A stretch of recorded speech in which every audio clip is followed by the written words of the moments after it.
É um lance que eu tenho mexido bastante na V4 e eu vejo poucos empreendedores mexerem, que é preço. Então, essa é uma das maiores dificuldades do empresário, é a precificação. Imagina serviço. Exatamente. Porque assim, quando o cara está trabalhando com commodity é ouro, soja, café, isso aí é preço tabelado em dólar no mundo inteiro. Agora, quando o cara trabalha com serviço, e hoje grande parte do mercado brasileiro, mais de 70% do mercado, se movimenta pelo serviço. Então você não tem tabelamento de preço. Então, saber precificar é fundamental. Se o cara precifica mal, ele vai ter margem baixa. E geralmente o empresário ele precifica mal. Porque geralmente o empresário ele precifica olhando para o concorrente. Geralmente ele faz uma pesquisa, o que o concorrente cobra, ele faz ali uma tabelinha ali, e aí ele quer botar no meio, ó, nem sou nem o mais caro, nem o mais barato, deixa eu ficar aqui no meio. Como que alguém deveria precificar, então? Olhando para o ROI. Tá. Então, por exemplo, o que é caro ou barato? Caro é o que não dá ROI. ROI, vamos primeiro definir para a turma que está assistindo. ROI é Return on Investment em inglês, que é retorno sobre investimento. Ou seja, qual é o retorno que o cara tem para cada real que ele compra aquele serviço? E esse retorno a gente chama de ROI. ROI é um indicador de desempenho. Então pensa o seguinte, se eu compro um serviço, vou lá na V4, Compra a estruturação que eu a falei. estruturação que você falou e paguei X. Se depois de 3 meses eu consigo recuperar esse X e ganhar mais X, ou quem sabe mais 2X, ou mais 5X, esse X é caro ou é barato? Barato. É barato. Então, por definição, caro é o que não dá retorno. Ou dá um retorno abaixo Ou dá um retorno abaixo daquilo que ele investiu.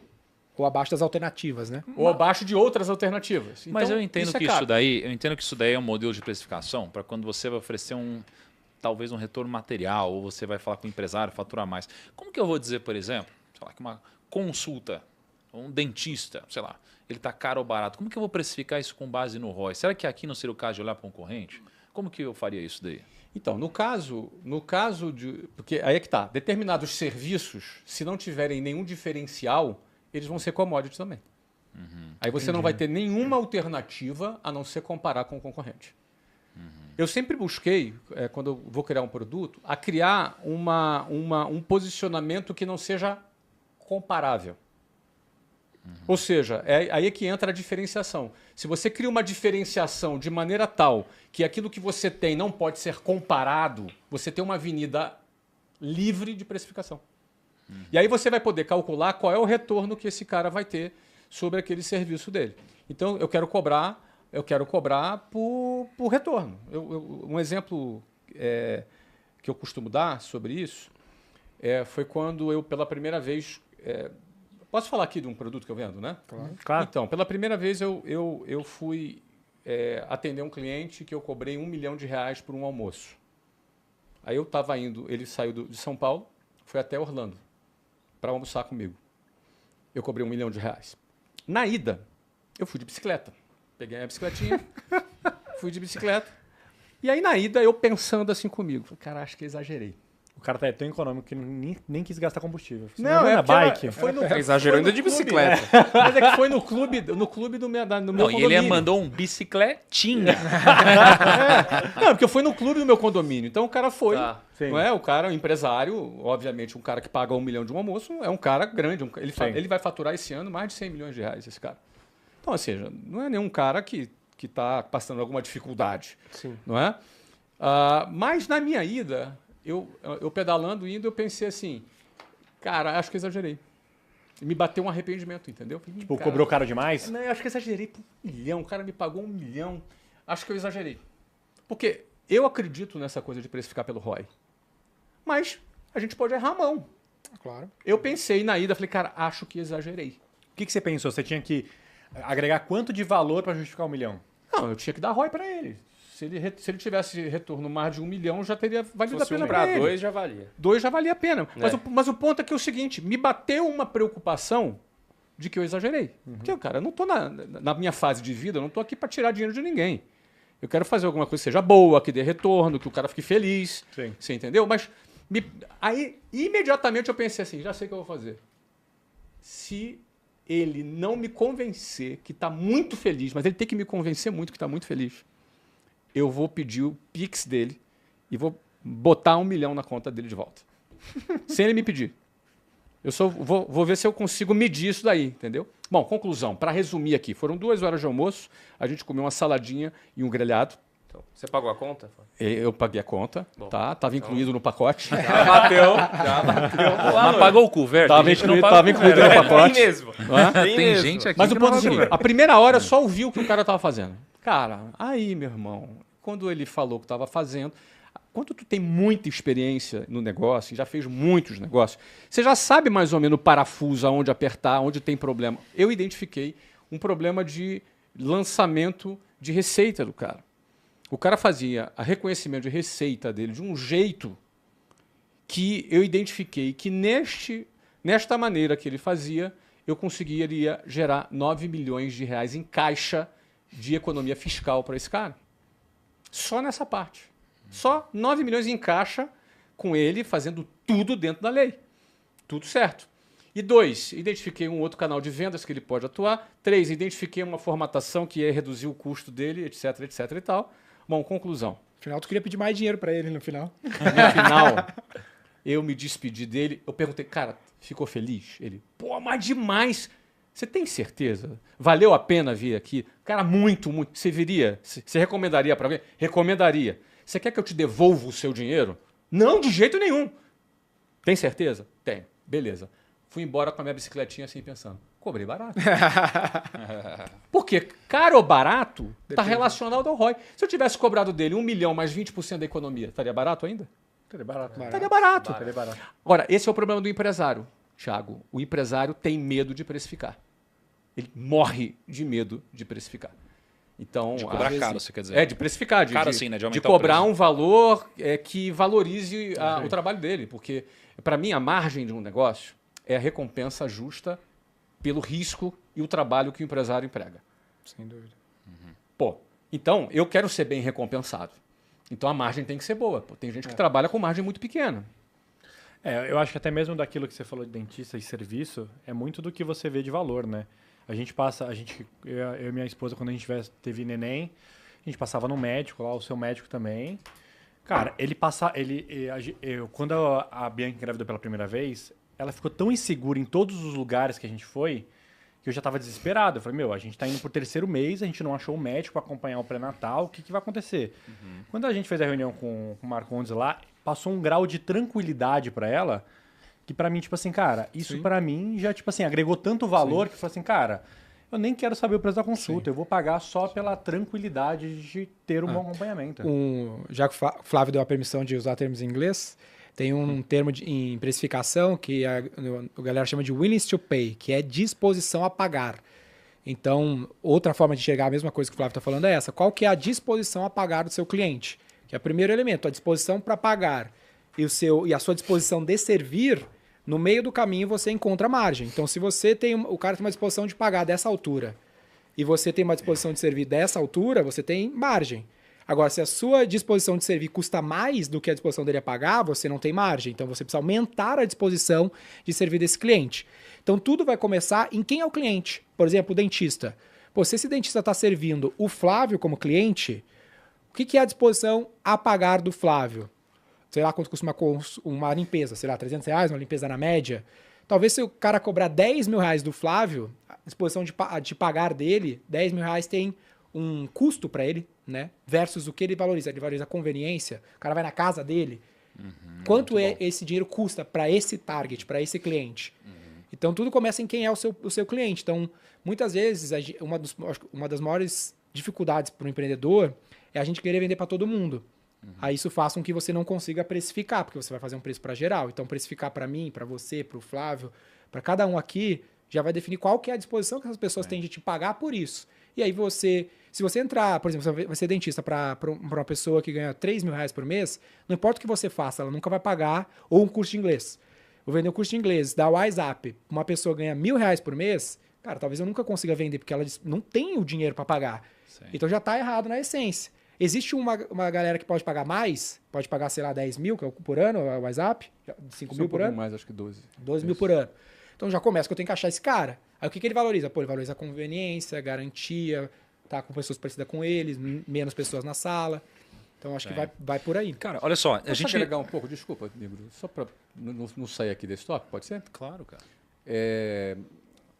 Essa questão da disposição a pagar. É muito interessante isso. O cliente, ele só tem disposição a pagar sobre aquilo que ele conhece. Então, assim, o cliente não sabe tudo. Muita coisa que às vezes o cliente quer coisas que ele não sabe nem que existe. Se ele vai querer só aquilo que ele sabe que existe, ele vai pagar, é commodity. Ou seja, ele vai pagar a referência de mercado. Mas às vezes o cliente não sabe e não sabe que não sabe. Às vezes ele não sabe e sabe que não sabe. Às vezes ele não sabe e não sabe que não sabe. O que eu quero dizer disso? Às vezes esse cara não sabe que ele deseja alguma coisa e está disposto a pagar alguma coisa até que alguém comunique para ele que a solução que ele precisa, mesmo que ele não saiba que precise, eu posso apresentar para esse cara que existe uma solução para ele, que ele nem sabe que existe essa solução e que essa solução poderia ser muito boa para ele, que a partir do momento que ele descobre, ele fica encantado e uma vez encantado, aí ele tem uma avenida de precificação que não tem parâmetro. Aí, meu querido, você vai precificar como você quiser precificar. E aí, se você precificar bem, a tua margem vai ser boa. Aí tu aumentou um pouquinho a tua margem, aí, meu querido, o teu lucro dobra. A gente pode falar que isso seria tipo a venda no educacional, que o cara, você ensina primeiro para o cliente o que é a dor, qual que é o problema, qual que é, e depois... Acho que é o papel da propaganda, né, cara? O papel da propaganda, da publicidade, da propaganda dentro do marketing é esse, tornar público a mensagem, propagar ela. Então, se você não comunica, por exemplo, através de uma estratégia de educação, para o mercado financeiro é muito importante. Se não fosse o papel da educação no mercado financeiro brasileiro, talvez o número de investidores que a gente teria seria muito menor. Foi preciso educar. Só que é aquilo louco, um dia foi preciso educar que carro era seguro. Hoje todo mundo já sabe, né? A gente aprende em casa que carro é seguro nesse momento da história da humanidade, mas um dia não. Né? As pessoas não sabiam nem que não sabiam. Alguém teve que fazer esse trabalho de comunicar isso. Então, olha só, primeiro pilar, já que a hipótese aqui é, cara, dá para a gente dobrar o faturamento? O primeiro pilar é precificação. Sem dúvida. Né? E o segundo é disposição a pagar. E aí eu meio que complemento esse segundo com um dos principais pilares para que você possa dobrar seu faturamento e precificar corretamente é vender para o cliente certo. Legal. Né? Porque o mesmo produto, ele pode ter uma percepção de valor, uma disposição a pagar altíssima ou baixíssima, dependendo de para quem você está vendendo o mesmo produto. Sim. Então, por exemplo, quanto você pagaria para não perder um voo? Cara, cada um vai ter seu preço, não é? Sim. Um dia, recente, estava eu, Maíra, Babá, Sofia, e a gente foi fazer um voo, não lembro para onde que foi algum voo internacional, e a gente estava no terminal BTG. Cara, a gente tinha acabado de pousar de helicóptero. Foi uma viagem assim onde a gente se programou para a gente fazer uma coisa super sem se preocupar com absolutamente nada. E aí você se permite chegar um pouco mais em cima da hora. Chegamos em cima da hora. Quando chegou lá, na hora de abrir os passaportes, cara, encontramos o meu, encontramos o da Maíra, o da Babá, mas não da Sofia. E agora? Se ela não for, ninguém mais pode viajar. A gente precisa resolver esse negócio. O que você faria? A gente mandou um helicóptero buscar o passaporte da Sofia e voltar. Para não perder o voo. Nossa. Aí você olha para isso e fala, que loucura. Tá louco, olha o que os caras pagaram para não perder esse voo. Mas esse é o ponto. Mesma coisa para pessoas diferentes, tem uma percepção de valor diferente, porque no bolso de cada um pesa de um jeito. Sim. E aí é onde eu sempre fico refletindo sobre relógio. Cara, se eu fosse falar de um relógio para o Thiago que estava começando, eu ia falar que era maluquice. Não tinha nenhum sentido alguém tentar vender um relógio de R$1 milhão para aquele Thiago que estava trabalhando de barman, de madrugada, servindo no Outback, enchendo um copinho de ketchup. Aquele Thiago ia falar, cara, você tá maluco. R$1 milhão era minha vida. Você tá maluco? R$1 milhão, eu nunca mais vou trabalhar. Aí se você pega e vai tentar vender um relógio como esse e entende o feedback desse cliente que não está pronto, como o seu produto não estando precificado corretamente, você zera o game e fecha o seu negócio. E fala, errei. Mas o Thiago de hoje não. Esse relógio, por exemplo, é um relógio que recentemente fui para a Suíça. Poxa, paguei 65 mil francos suíços. Só que talvez 3 anos atrás, ninguém sabia o que era um Patek Philippe. sei lá. Era uma marca que, poxa, é absurdamente sem noção para a maioria das pessoas. Então, no final das contas, esse relógio está falando com quem pode comprá-lo. Só que para quem não pode comprá-lo, ele não tem o mesmo valor. É. Então, quando a gente está falando de vender num preço mais alto, é que tem a ver com você encontrar o cliente certo que vai dar valor para o seu produto. Sim. Sim. Né? Então, hoje tem pessoa que pagaria muito mais do que isso no relógio, porque sabe da escassez, da dificuldade que é comprar e a maioria nem consegue. Você tem uma escassez muito grande, uma fila de espera, então é complexo. Então, para quem entende, isso aqui talvez valha até muito mais. Então, acho que você encontrar o seu cliente certo, que é encontrar a junção entre o cliente que tem dinheiro para pagar e o cliente que tem a disposição de pagar, é de fato o que a gente deveria encontrar para poder vender nosso serviço. Porque são esses clientes que vão nos enriquecer e não os que não compram. Não é? E aí está uma parte da explicação do porquê muitos empresários têm medo de precificar. Porque, às vezes, ele vai ter que posicionar o seu produto e o seu preço para um público que consome um determinado ticket que, às vezes, nem ele próprio consome. Ah, olha só. Jogar com o próprio bolso. Entendeu? Às vezes, ele está julgando com o próprio bolso dele. Nem ele próprio consome, mas pensa o seguinte, Um vendedor de carro, né? um vendedor de Ferrari não tem uma Ferrari. Verdade. Ele não tem uma Ferrari. Um private banker, muitas vezes não que atende um bilionário, ele tem que entender. Consultor da Big Four. Nunca Um teve uma consultor da empresa. Big Four nunca teve uma empresa. Então, como é que precifica? Você não precifica pela sua realidade. Você precifica pela realidade do teu público, desde que você consiga entregar o ROI para ele. E aí, na comunicação, você tem que ter a competência de mostrar para o teu cliente que o ROI é isso aqui. Aham. Porque às vezes o cliente não vai conseguir sozinho identificar que vai ter ROI. Sim. Não é? Então, a comunicação precisa ter a competência de mostrar que vai ter ROI. E aí o empresário precisa ter a coragem, porque pega coragem. É. O cara tem medo. Tem medo de precificar. Tem medo de precificar. Eu lembro que eu tinha medo de falar o preço quando eu comecei. Sim. O primeiro cliente que eu cobrei 100 mil reais por mês, era difícil sair essa palavra da minha boca. Eu falei, cara, o cara não vai aceitar 100 mil reais. Você Como é ficou que eu com vou vergonha, né? falar? É? Você ficou com E vergonha, o cara, que é para você e o cara muito. assinou esse contrato. Então, mas aí é essa evolução que o empresário precisa ter para precificar melhor o seu serviço. Cara, saindo um pouco de precificação aqui, a gente já entendeu, né? Precificar bem, vender para o cliente certo, o cliente está disposto a pagar. E principal, precificar de acordo com a transformação e não com a sua experiência passada, né? Além disso, o que vocês veem que foram talvez alavancas que ajudaram a dobrar o faturamento de negócio de vocês ou de clientes de vocês? Cara, tem um detalhe que ainda tem a ver com preço, mas conecta com esse teu ponto, que eu acho que não dá pra gente não falar aqui, que é, depois de tudo isso que tu falou, como você vai cobrar muda todo o jogo também. Então, por exemplo, às vezes a tua oferta, o 1 milhão do Flávio lá, às vezes o ROI vai imprimir um risco. Pô, o cara vai precisar ir lá, ouvir o Flávio falar, vai avaliar o caso e pode ser top como foi, mas o cara fica receoso. Putz, será que vai dar ROI? Então, uma coisa que poderia fazer a oferta do Flávio ficar mais fácil de vender, vamos dizer assim, é garantia. Fala assim, tu vai pagar 100 mil. Se gerar ROI ou se eu... Por exemplo, galera de tributária, que foi o ponto que o Flávio falou. O Flávio podia facilmente montar um business de recuperação tributária, de crédito tributário, e falar assim, vou ganhar X% da economia, que tem vários negócios assim.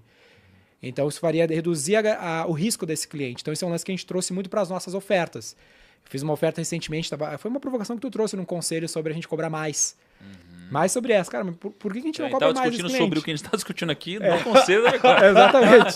Que às vezes a gente fala assim, a gente tem um cliente Mas esse aqui é o ponto. E o cara está assistindo de graça isso. A gente faz almoço por R$1 milhão e dá consultoria gratuita também. E aí a Bizarro gente, isso, né? a gente vê bem isso aí. Putz, por que esse cara tem uma disposição de pagar muito maior do que a gente está cobrando dele? E a gente criou uma oferta com uma garantia. Participação no resultado, formato. Por exemplo, vi que o Flávio está com um novo iPhone aqui da Apple. Pô, quando a Apple lançou o iPhone, o preço da Apple... Chique, hein? É, chique, né? Fininho. Mas tu sabia que ele tá barato? Ele nunca teve tão barato o iPhone? Sério? É. Como assim? Porque a relação de preço do iPhone em relação à média dos smartphones quando a Apple lançou era, sei lá, 10x. Não lembro o número exato. Hoje, a relação do preço do iPhone em relação à média dos smartphones é tipo 7x. Ele ficou mais barato do que ele era. Mas qual que é a parada? Se tu fizer o breakdown da receita da Apple, ver todas as linhas de receita hoje da Apple, a receita que mais cresce da Apple não é não é vender iPhone, apesar dela ser mais representativa, mas não é o que mais cresce. É serviço dentro do iPhone, que foi um lance que foi desenvolvido pós o lançamento do iPhone. App Store. Né? App Store, que é os 30% que a Apple ganha de toda a transação que tu faz Você dentro. começa comprando 20 gigas, aí 200, quando você vai ver, eu já tô com 5 terabytes. Ou já, e seja, parece que não é como suficiente. ela ganha Cut dinheiro? App Store. Hoje ela não ganha dinheiro necessariamente só no iPhone. Ela quer hoje manter a galera usando o iPhone Sim. para que ela consiga ganhar dinheiro de outras formas dentro do universo do ecossistema que a Apple construiu. Então, como você cobra parcelamento? O Brasil é o rei do parcelamento, né? Um lance menos presente em outros países do mundo. Acho que tu já falou isso também sobre como tu fazia na MLS de vender tickets anuais também. Então, tu pode falar mais dos teus exemplos, mas eu acho que esse elemento é um lance que muda também como é que você faz de cobra.